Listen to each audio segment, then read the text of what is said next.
নমস্কার বন্ধুরা, কাবেরী রান্নাঘরে সবাইকে স্বাগত। আবারও চলে এলাম একটা রেসিপি নিয়ে। আমি আজ বানাবো পালং শাকের ঘন্ট। পালং শাকের ঘন্ট বানানোর জন্য আমি সব কিছু কেটে নিয়েছি। কি কি নিয়েছি দেখে নিই। এখানে নিয়েছি আলু, বেগুন, কুমড়ো, শিম, আর নিয়েছি মাছের মাথা, আর এখানে নিয়েছি পালং শাক, আর নিয়েছি বড়ি। এবার গ্যাসে একটা কড়াই বসিয়ে দিয়েছি, দিয়ে দেব সর্ষের তেল। আমি রান্নাটা সর্ষের তেলেই করব। তেল গরম হয়ে গেছে। এবার আমি সবার প্রথমে বড়িগুলো ভেজে নেব। বড়িগুলো আমার বাড়িতেই বানানো, ওই জন্য ছোট্ট ছোট্ট বড়ি, বিউলির ডালের বড়ি খেতে খুবই ভালো লাগে।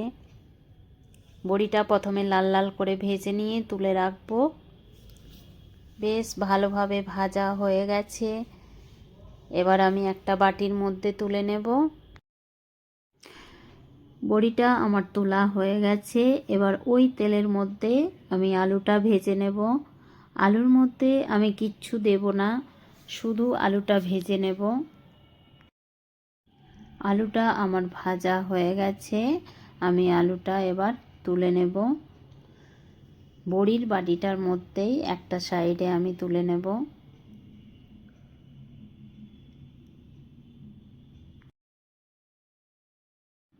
আলুটা তুলে নিয়ে এরপর কুমড়োটা আমি ভেজে নেব। সব সবজিগুলো আমি একটু একটু করে ভেজে নেব। খুব বেশি ভাজার প্রয়োজন নেই, এখানে হালকা করে ভেজে নিলেই হয়ে যাবে। কুমড়োগুলো আমার ভাজা হয়ে গেছে, আমি তুলে নিচ্ছি। এরপর আবারও শিমটা ভেজে নেব। শিমগুলো দিয়ে বেশ ভালোভাবে ভেজে নেব। শিমগুলোও ভাজা হয়ে গেছে, শিমগুলোও আবার তুলে রাখবো। ওই তেলের মধ্যে বেগুনগুলোও ভেজে নেব।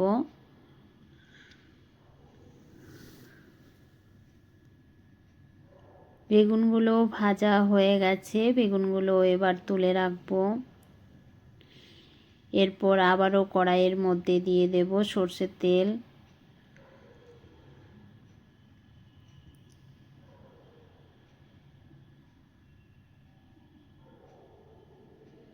মাছের মাথার মধ্যে নুন আর হলুদ মাখিয়ে নেব।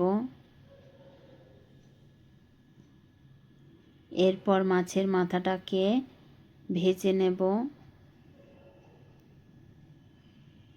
আমি যেরকম করে বানাচ্ছি সেরকম করে একবার বানিয়ে দেখবেন, খেতে খুবই ভালো লাগে। মাছের মাথাটা বেশ উল্টে পাল্টে ভেজে নিয়েছি। এই সময় আমি খুন্তির সাহায্যে একটু ভাঙা ভাঙা করে নেব। বেশ ভেঙে নিয়ে ভালো করে ভেজে নিয়েছি। এরপর আমি তুলে রাখবো।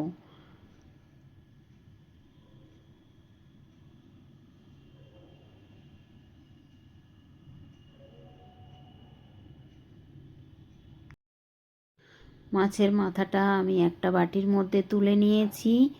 আবারও ওই তেলের মধ্যে দিয়ে দেব আর একটু তেল। এরপর ফোড়নে দেব একটা তেজপাতা, একটা শুকনো লঙ্কা আর 5 ফোড়ন। ফোড়নটা বেশ ভালোভাবে ভেজে নেব। ফোড়নটা বেশ ভালোভাবে ভেজে নিয়ে এর মধ্যে পেঁয়াজ কুচি দিয়ে দেব। একটা পেঁয়াজ কুচি করে নিয়েছিলাম, আদা গ্রেট করে নিয়েছি, রসুনও গ্রেট করে নিয়েছি, একটা টমেটো নিয়েছি কেটে, আর নিয়েছি 3টে চেরা কাঁচা লঙ্কা। ঝালটা আপনারা আপনাদের পরিমাণ মতো দেবেন। পেঁয়াজটা বেশ ভালোভাবে ভেজে নিচ্ছি। পেঁয়াজটা বেশ ভালোভাবে ভাজা হয়ে গেছে। এই সময় আমি গ্রেট করে রাখা রসুনটা দিয়ে দেব। রসুনটা দিয়েও বেশ ভালোভাবে ভেজে নেব।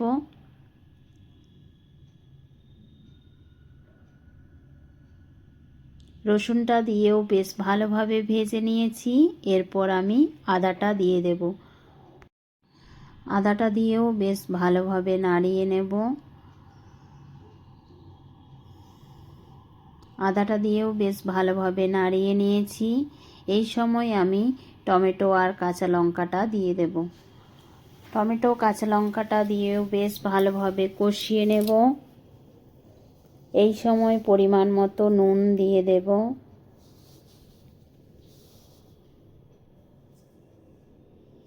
পরিমাণ মতো হলুদ গুঁড়ো দিয়ে দেব, পরিমাণ মতো জিরে গুঁড়ো দিয়ে দেব, পরিমাণ মতো ধনে গুঁড়ো দিয়ে দেব। বেশ ভালোভাবে কষিয়ে নেব। মশলার থেকে তেল ছেড়ে দিয়েছে, বেশ ভালোভাবে কষানো হয়ে গেছে। এই সময় ভেজে রাখা সবজিগুলো আমি সব দিয়ে দেব মশলার মধ্যে। বেশ ভালোভাবে কষিয়ে নেব। ভাজা সবজিগুলো দিয়ে 2-3 মিনিটের মতো বেশ ভালোভাবে কষিয়ে নিয়েছি। এই সময় আমি পালং শাকটা দিয়ে দেব এর মধ্যে। পালং শাকটা দিয়েও আস্তে আস্তে নাড়িয়ে নেব।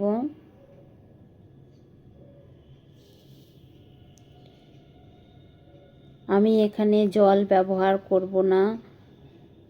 পালং শাক থেকে যে জলটা বেরোবে সেই জলেই সেদ্ধ হয়ে যাবে। বেশ ভালোভাবে নাড়িয়ে নিয়েছি। এরপর আমি একটা ঢাকা দিয়ে দেব। গ্যাসটা মিডিয়াম রেখে ঢাকাটা দিয়ে দিলাম।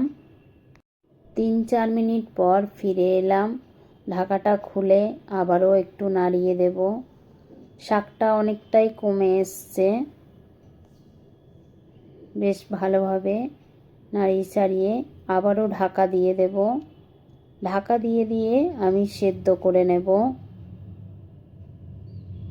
আবারও ঢাকা দিয়ে দেব। আবারও 2-3 মিনিট পর ঢাকাটা খুলব। আবারও একটু নাড়িয়ে দেব। এরকম করেই আলু, সবজি, পালং শাক সব সেদ্ধ হয়ে যাবে। একটু নাড়িয়ে নিয়ে মাছের মাথাটা দিয়ে দেব আমি এর মধ্যে। মাছের মাথাটা দিয়েও বেশ ভালোভাবে নাড়িয়ে দেব। নাড়িয়ে দিয়ে আবারও ঢাকা দিয়ে দেব।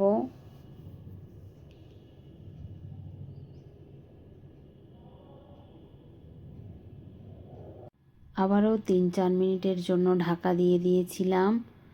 আবারও ঢাকাটা খুলে দেখব, একটু নাড়িয়ে দেব। সেদ্ধ হয়েছে কিনা এবার একটু চেক করে দেখে নেব।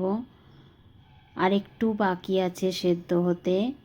এই সময় আমি বড়িগুলো দিয়ে বেশ ভালোভাবে মিশিয়ে নেব। বেশ ভালোভাবে মিশিয়ে নিয়ে আবারও ঢাকা দিয়ে দেব 3-4 মিনিটের জন্য।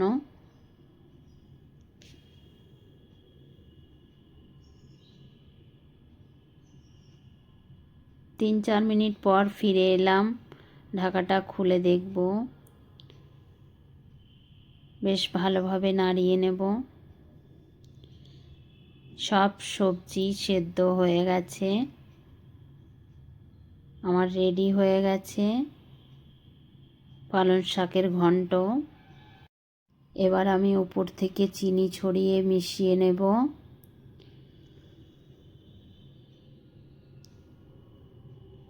আর দিয়ে দেব গরম মশলার গুঁড়ো। গরম মশলার গুঁড়োটা দিয়েও বেশ ভালোভাবে মিশিয়ে নেব।